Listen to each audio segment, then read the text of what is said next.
RL102 Basic Russian Grammar Part 1 Основы грамматики русского языка, часть первая. with Victor D. Huliganov. Copyright www.huliganov.com 2007.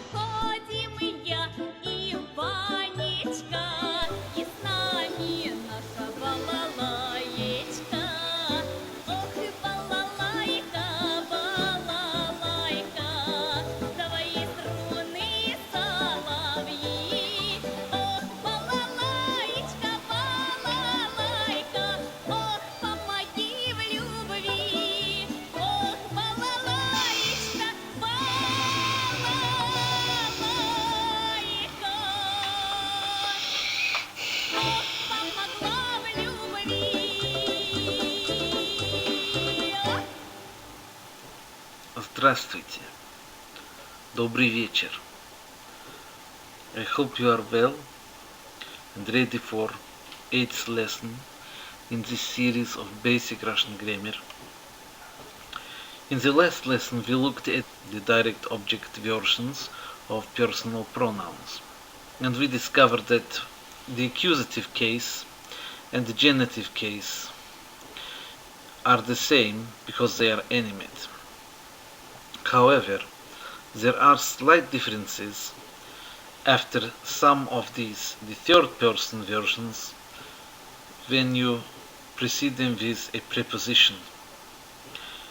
Now there are many prepositions which govern the accusative if they are for motion, and there are many which govern the genitive, and these tend to govern the genitive all the time, whereas prepositions governing the accusative for motion are usually the same governing the locative case or prepositional case when they are for position.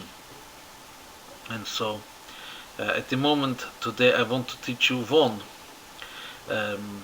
preposition which is very useful. It has a number of meanings but is very popular in Russian.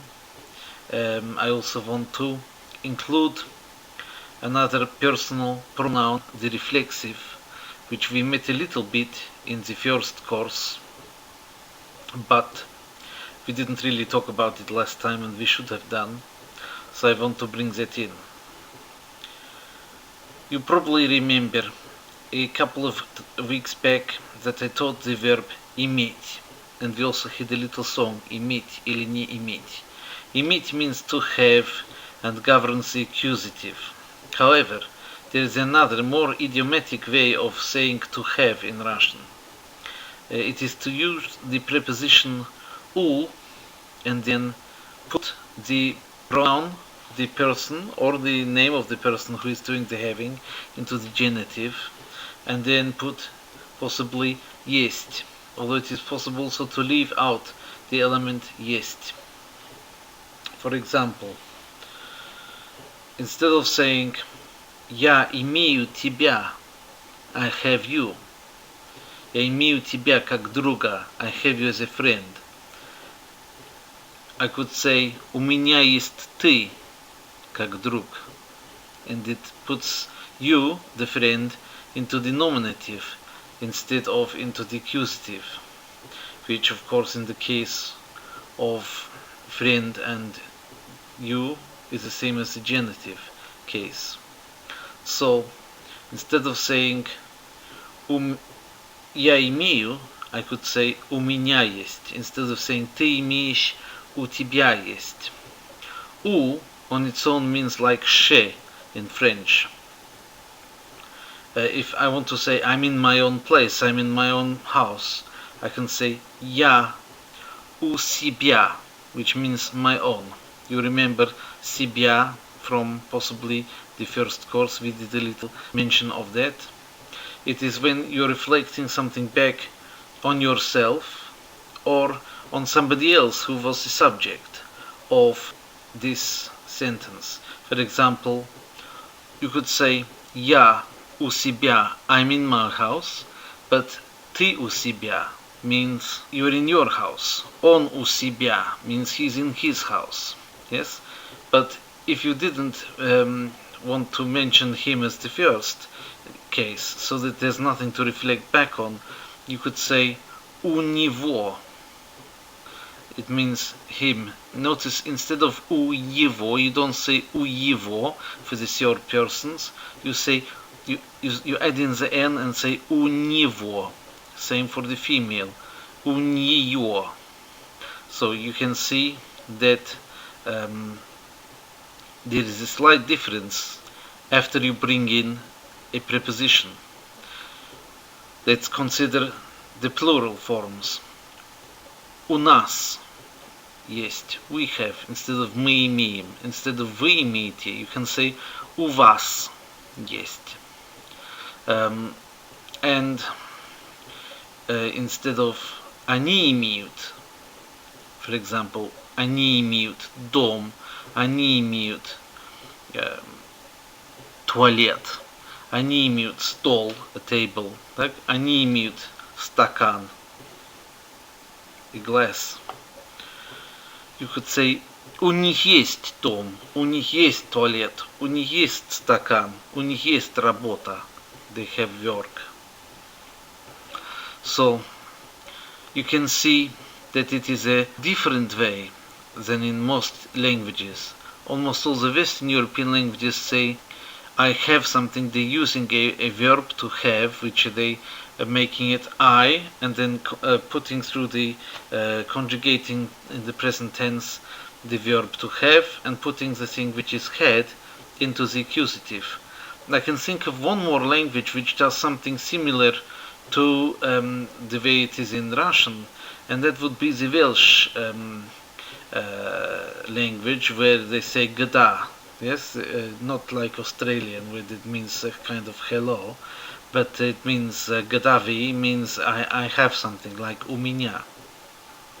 But remember that in addition to having something, it also means like she in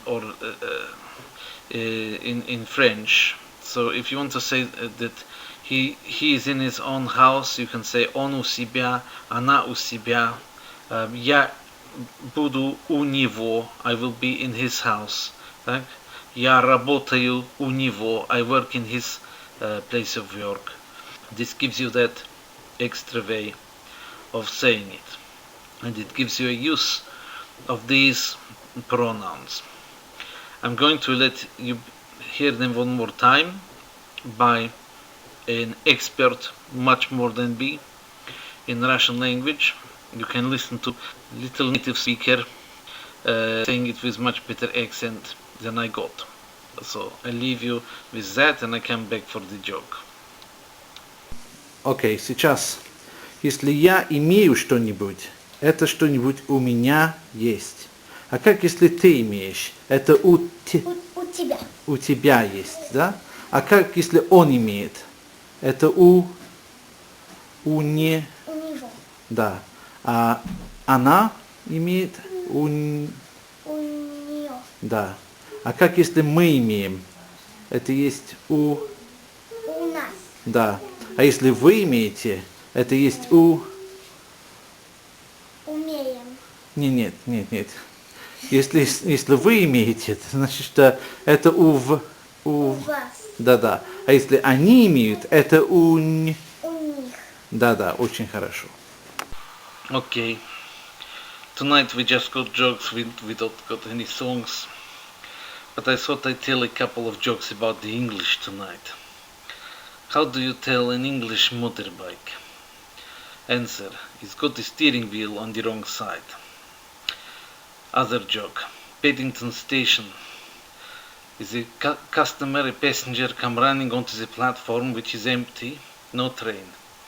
And he says to the platform guard, "Excuse me, where is 744? To Bristol." And he say, 744 is gone, of course, it's 746. Look at clock. And the passenger is saying, "This is terrible. I am regular customer. They should have told us yesterday if the trains were going to go on time today." It's the way I'm telling them. Okay, until next time, this is Viktor Dmitrich Kuliganov signing off. Спасибо большое.